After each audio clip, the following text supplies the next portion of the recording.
Dans le monde du web, il y a ce qu'on appelle ici les tunnels de vente ou bien le tunnel de vente. Alors, les tunnels sont comme des entonnoirs. Autrement dit, lorsque vous faites une publication sur les médias sociaux, la plupart de ceux qui vont voir cette publication, d'accord, qui vont être touchés par cette publication, et là, sur la page du média social, vous ont découvert. Donc, au sommet ici, on peut, oui, c'est le sommet ici, au sommet ici du tunnel, tous ceux qui vont voir votre post, votre publication, vous ont découvert. On va parler ici de découverte. Maintenant, malheureusement, la plupart arrêtent leur marketing ici. Oui, ils ont mis la main dans la poche, ils ont créé une campagne publicitaire, mais leur marketing s'arrête au niveau de la découverte. Et à cette allure, vous n'allez pas obtenir des résultats. Ce n'est pas évident si votre marketing s'arrête au niveau de la découverte. Après la découverte, il y a ce qu'on va appeler l'intéressement. Autrement dit, voilà, il faut intéresser les gens. Donc, il y en a parmi, c'est-à-dire quand je poste quelque chose sur un média social, il y en a qui vont le découvrir, mais il y en a qui vont liker. Il y en a qui vont commenter. Il y en a qui vont partager.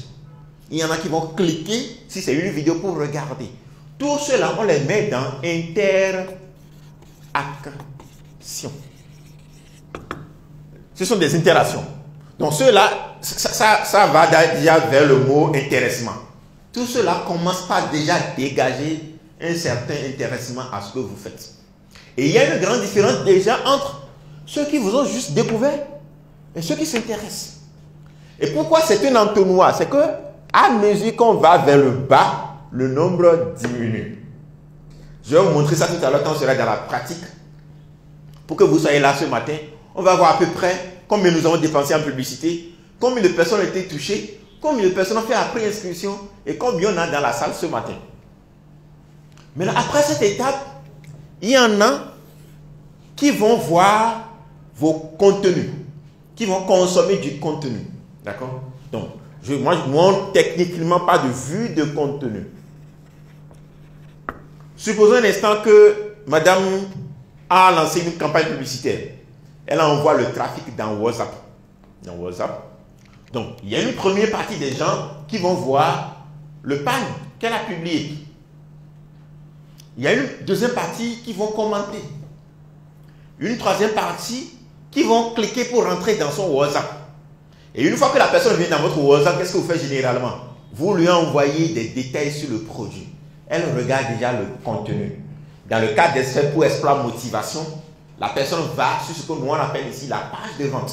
Quand vous allez sur la page de vente où on a placé une vidéo, n'est-ce pas? On a placé des captures d'écran qui détaillent des témoignages de ceux qui ont déjà pris part à nos séminaires et qui ont été satisfaits. Donc, il y a déjà une différence entre, vous voyez déjà, plus on va vers le bas, plus le niveau d'engagement est plus élevé. Donc, celui qui est venu jusqu'ici réfléchit déjà à faire quoi? À passer à l'action. Et à la fin, moi j'ajoute une étape qu'on va appeler l'étape de suivi. Alors, si tu arrêtes ton marketing ici, et tu ne sais pas que ceux qui sont venus dans ton WhatsApp, ou non, qui sont venus regarder ton contenu ici, il faut créer quelque chose pour les suivre. Il est démontré que quand vous êtes concentré tel que vous l'êtes là, et que votre téléphone sonne, vous allez regarder. Voilà pourquoi moi, par exemple, j'ai désactivé tout ce qui est notification, que ce soit sur mon ordinateur, que ce soit sur mes téléphones. Je n'entends pas de son en termes de notification. Alors, il suffit simplement que vous preniez votre téléphone, vous êtes déconcentré pendant 15 minutes. C'est ce qui est démontré techniquement. Alors, la personne peut être en train de regarder votre produit. Soit c'est son enfant qui a pleuré là, d'accord? Soit c'est quelqu'un qui l'a interpellé. Et quand il va revenir, la probabilité est faible qu'elle se rappelle qu'elle était en train de faire quelque chose. Surtout que sur le web, on a un peu de tout. Il y a pas mal de choses pour distraire les gens. Est-ce que vous suivez? Donc du coup, il faut créer ici ce qu'on appelle le suivi. Et ça, nous, on a fait par exemple, il y en a qu'on a rappelé ici au téléphone, n'est-ce pas? Plusieurs fois. Ou bien, on vous a amené des fois même à dire quand est-ce que vous souhaiteriez qu'on vous rappelle. On appelle ça le télémarketing. Et c'est après ça maintenant qu'on a ce qu'on va appeler les clients. Autrement dit, on va avoir la vente. Ok? Donc, pour avoir ces clients sur Internet, autrement dit, pour vendre, pour convertir, il faut comprendre ce processus qu'on appelle un tunnel de vente. Est-ce que ça suit? Donc, on prend toujours l'exemple de notre séminaire. Donc, la première étape, ce que nous on a fait, on a créé une campagne publicitaire. Soit c'est une image, soit c'est une vidéo. Et parmi vous, il y en a qui ont commenté, qui ont souhaité en savoir plus. On leur a mis un lien, ils ont cliqué pour se retrouver ici. Une fois ici, ils ont regardé le contenu. Et parmi ceux qui ont regardé le contenu, alors, ce qu'il faut comprendre, et comme je l'ai dit tout à l'heure, nous sommes en Afrique. Et les choses ne sont pas encore à 100% automatisées. Voilà pourquoi quand on est en Afrique, j'ai du mal à parler de e-commerce à 100%. Parce que normalement, quand on parle de e-commerce, c'est que la personne achète le produit. Vous ne le voyez pas. Il ne vous voit pas. Il ne connaît pas chez vous. Et le produit lui est livré chez lui. Est-ce que c'est comme ça pour le moment chez nous? Non, c'est un peu difficile. Parce que beaucoup d'entre nous vont vouloir d'abord rencontrer la personne. Donc du coup, nous, on est obligé de coupler ce système avec d'autres systèmes. Donc ce que je recommande à tous ceux qui font le marketing digital dans nos milieux, c'est lorsque vous créez votre campagne sur les médias sociaux et que les gens interagissent, tous ceux qui n'ont pas de site internet, tous ceux qui n'ont pas ce qu'on va appeler ici des pages de capture, je vous recommande vivement de coupler votre campagne avec du WhatsApp. Donc du coup, les gens vont venir dans votre WhatsApp et vous créez un groupe WhatsApp parallèlement. Si WhatsApp est petit, vous créez un groupe Telegram parallèlement. Et vous leur dites que à chaque fois que quelqu'un vient dans mon inbox pour en savoir sur un produit, je le mets dans un groupe. C'est comme ça que vous constituez votre base de données. Parce que la clé du succès sur le web, c'est d'avoir une base de données. D'avoir ce qu'on va appeler ici un opt-in. Je vais y revenir. Donc, une fois que la personne rentre dans votre groupe WhatsApp, la suite c'est quoi? Vous faites des suivis. Si elle n'a pas acheté maintenant, elle peut acheter un an après. Donc la publicité que vous payez aujourd'hui pour toucher 1000 personnes, pour toucher 2000 personnes, dans un an, une personne peut venir acheter quelque chose.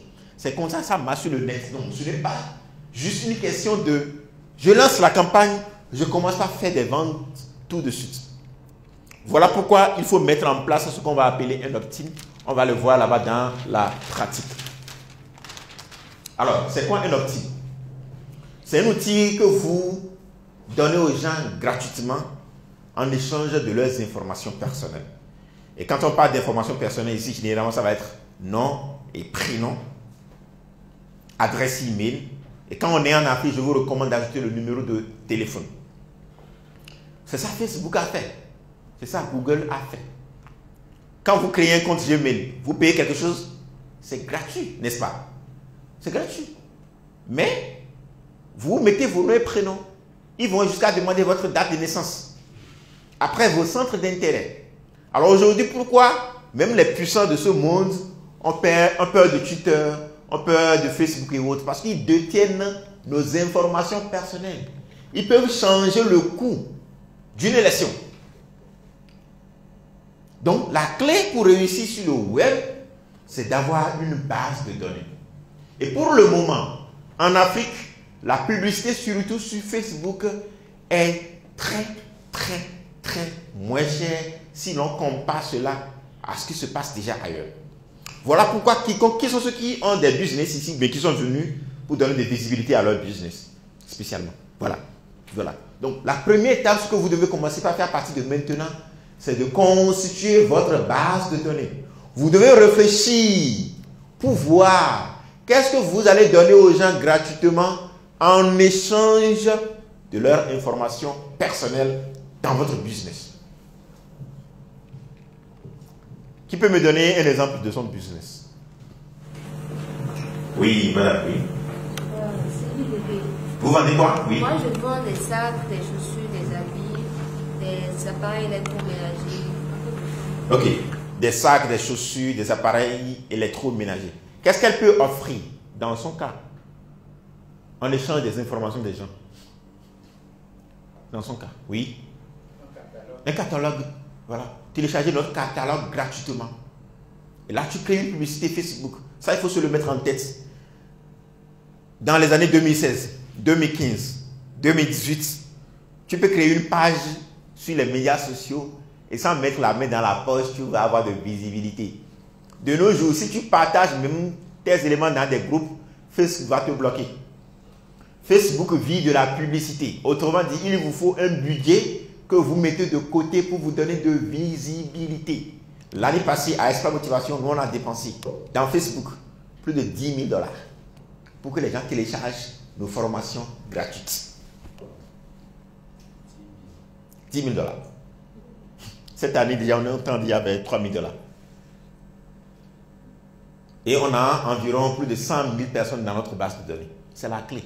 Parce qu'il peut arriver que Facebook vous suspende. Donald Trump, l'année passée, avant les élections, avait dépensé, quand je regardais par mois, il dépensait environ 1 million de $ dans la publicité Facebook. Et pourtant, ces médias l'ont suspendu. Président des États-Unis. Donc, ce n'est pas le nombre d'abonnés que vous avez qui compte. Ça ne va pas vous rapporter de l'argent. D'accord? Ce qui compte pour vous, c'est votre base de données. Et pour mettre en place cette base de données, il faut partir de ce que j'ai appelé tout à l'heure un tunnel de vente. Qui sont ceux qui ont vu au moins 3 fois de publicité avant d'être là ce matin? Voilà. 4 fois comme ça, jusqu'à 5 fois, jusqu'à 7 fois. Pourquoi? Parce qu'il est démontré que pour que quelqu'un passe à l'acte, en marketing, il faut lui montrer la même chose au moins 7 fois. Voilà pourquoi quand on regarde les feuilletons, généralement c'est les mêmes publicités qui viennent, non? Il y a des publicités à un moment donné, nos bonnes dames, nous-mêmes on a bûché. Fanico, ou bien. Et quand tu veux aller acheter, tu ne sais pas, mais c'est Fanico que tu veux acheter. Parce qu'ils ont travaillé pour nous le mettre en tête. C'est la même chose sur le web. Alors, ici, quand on est au niveau du tunnel, la personne nous a découvert. Nous, en marketing, on ne s'intéresse pas à ceux qui nous ont juste découvert. On commence par s'intéresser à ceux qui ont interagi. Donc, il y a ce qu'on va appeler des audiences. On parle ici du ciblage, de la segmentation du parcours client. Donc, je peux créer une audience de ceux qui ont interagi avec ma publicité. Je peux créer une audience de ceux qui ont vu des contenus. Une audience de ceux qui ont suivi, ceux avec qui on a fait des suivis. D'accord? Et là, je crée une campagne, je demande par exemple à Facebook. Il faut montrer à tous ceux qui ont fait ce parcours jusqu'ici. D'accord? Et qui n'ont pas acheté, remontre-leur la publicité qui dit cette fois-ci que s'ils passent à l'action, ils auront 5 000 francs de réduction. Et montre-leur au moins 7 fois. Voilà pourquoi tu revois la même chose. À un moment, tu vas te dire, mais j'ai déjà vu ça, j'ai déjà passé à l'action. Pourquoi ils continuent de me montrer ça? C'est ça le marketing. Maintenant, si tu n'avais pas fait cette segmentation, tu auras du mal à recibler ceux-ci. On parle en termes techniques du remarketing. Je vais écrire ça. Du remarketing ou du reciblage. Le remarketing, ça c'est en anglais. Tac. D'accord? Ou le reciblage. Donc, tu ne peux recibler quelqu'un qui a déjà vu ce que tu veux vendre. Donc, pour bien expliquer, illustrer ce tunnel devant qui est là, on va prendre l'exemple toujours de Espoir Motivation. Je vais vous montrer dans la pratique comment cela se passe. Voilà. Donc, quand vous allez sur notre site Espoir Motivation, par exemple, c'est visible, n'est-ce pas? Ok. Vous allez là. Donc, chacun d'entre nous, avant de quitter ici, ou bien arriver à la maison, doit savoir ce qu'il va offrir aux gens en échange de leurs informations. De nos jours, pour écrire des e-books, les e-books font partie des choses que vous pouvez offrir gratuitement aux gens. Pour écrire un e-book, c'est le plus difficile. Je vous recommande de de structurer déjà votre e-book en termes de chapitres. Vous pouvez le mettre sur un PowerPoint sous forme de présentation. Vous allumez votre téléphone et vous vous auto-enregistrez. Vous faites la présentation tout comme si je suis en train de faire cette présentation ce matin. À la fin, il y a des outils en ligne, notamment YouTube. Parce que l'audio, vous pouvez le transformer en vidéo. Vous l'uploadez sur YouTube et vous avez la possibilité de transformer ce que vous avez dit si vous arrivez bien à articuler les mots en texte. Vous avez le texte brut, vous retravaillez le texte et c'est comme ça que vous avez votre livre. J'ai acheté un livre récemment d'Obama qui est, ça fait 2 fois ceci là, mais rien de plus qui s'est assis pour écrire tout ça. Ce sont leurs présentations, un peu comme ce que je fais, voilà, tout ce qu'ils ont eu à dire. Il y a ce qu'on appelle des pigistes, on leur envoie ces contenus. C'est eux qui font la compilation. Après, eux-mêmes, ils relisent. Personne ne se lève plus aujourd'hui, écrit une phrase, demain écrit une phrase. Non. Avant, c'était comme ça. Mais de nos jours, pour aller vite, il y a de ces outils qui peuvent vous permettre de sortir un e-book comme ça rapidement. Ça, c'est des astuces pour vous permettre d'aller vite. Alors, quand on est sur notre site, vous allez voir la première des choses.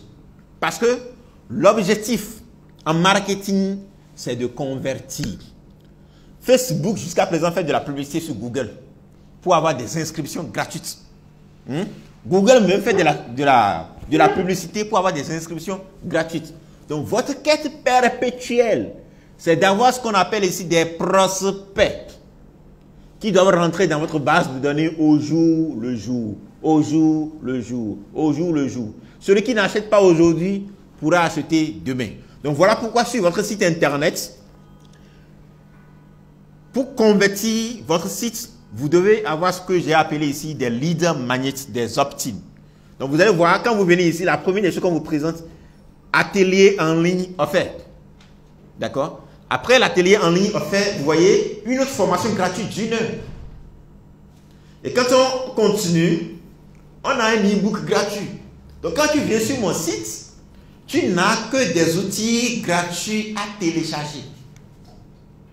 Avant même qu'on ne commence à parler de que faisons-nous, notre cause. Est-ce que vous suivez?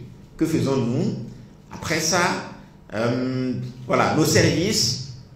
Et juste après nos services, on revient encore, on t'offre encore un autre outil gratuit. L'objectif ici, c'est que quand tu vas venir sur le site, que tu ne partes pas bredouille. Parce que pour venir là, nous on a certainement soit réalisé une vidéo sur YouTube, nous on a certainement payé de la publicité sur Google ou sur Facebook pour que tu viennes là. Donc du coup, tu ne peux pas venir comme ça et partir. Il faut que tu télécharges un truc gratuit. Et là, dans le cas d'espèce, supposez l'instant que la personne veut télécharger cette formation gratuite, elle va cliquer sur le lien. Et là, voilà, masterclass en ligne offerte. Et quand elle y clique, je rejoins la formation. On demande d'abord ses informations personnelles. Son prénom et son adresse email, n'est-ce pas? Donc, on fait le test ensemble. Je mets Alphonse là. Mon adresse est déjà là et je mets oui, je réserve ma place. Donc, quelqu'un peut me remettre la page, s'il te plaît. Remets-moi la page de découverte là. Donc, certainement, cette personne qui est venue sur mon site, qui est en train de remplir déjà un formulaire, m'a découvert sur un média social. Est-ce que vous suivez? Elle a fait une découverte. Et si elle est venue sur la page, c'est parce qu'elle a interagi. Elle a cliqué sur un lien. Et une fois qu'elle a cliqué sur un lien, elle est venue sur une page où il y a un contenu. Dans le cas d'espèce, c'est un opt-in, un lead magnet. Elle a rempli les informations. Et l'outil gratuit qu'on lui a offert, nous, c'est une formation gratuite. Qu'on a appelé ici un opt-in. Donc, un opt-in, ça peut être des catalogues, comme ce qu'on a dit tout à l'heure. Ça peut être un e-book. Ça peut être un guide. Si je suis généralement, pour ceux qui sont dans l'immobilier, voilà, ça peut être une fiche qui collecte les biens immobiliers qu'il y a sur place ici à Cotonou, par exemple, que les gens peuvent télécharger. En tout cas, chacun d'entre nous doit réfléchir par rapport à son business. Qu'est-ce qu'il a à offrir aux gens en échange de leurs informations personnelles? Est-ce que ça suit? Donc, dans le cas d'espèce, c'est une formation gratuite d'1 heure. Maintenant, quand la personne finit de suivre la formation, à l'intérieur de la formation, on fait déjà ce qu'on appelle le marketing. D'accord? Donc, on lui montre que c'est possible qu'il gagne sa vie sur Internet. On lui montre les résultats. Mais est-ce que la une heure suffit pour qu'il passe à l'action? Non. Donc, du coup, on va lui proposer une offre spéciale qui généralement ne va pas coûter beaucoup. Ça lui permet de faire la première action. Donc, déjà, vous voyez que nous sommes partis du site internet et de la page du média social. Il a téléchargé un outil gratuit. C'est pourquoi on parle de tunnel. Il ne sait pas dans quoi on l'a mis. Il n'a pas fini. C'est-à-dire tous les bouts, toutes les pages sont reliées. Et là, maintenant, il clique sur « Je profite de l'offre ». Il vient là sur ce que j'appelle ici une page de vente. Et c'est sur la page de vente qu'on présente les caractéristiques du produit, pourquoi il doit acheter le produit, etc., etc. Et si jamais il clique sur « Je profite de l'offre », il est redirigé, on lui montre le prix. Donc, il est parti d'un truc gratuit pour aller faire quoi? Pour aller mettre la main dans la poche. Et à la fin, si elle clique sur « Je rejoins le programme » par exemple, voilà, il y a ce qu'on va appeler ici un bon de commande. Il remplit un formulaire. Dans le cas d'espèces, il peut payer par Momo, etc., etc. Donc, c'est ce qu'on appelle un tunnel de vente. Et quand il finit d'acheter, là, quand il finit d'acheter, il va être redirigé sur ce que j'appelle ici une page de remerciement.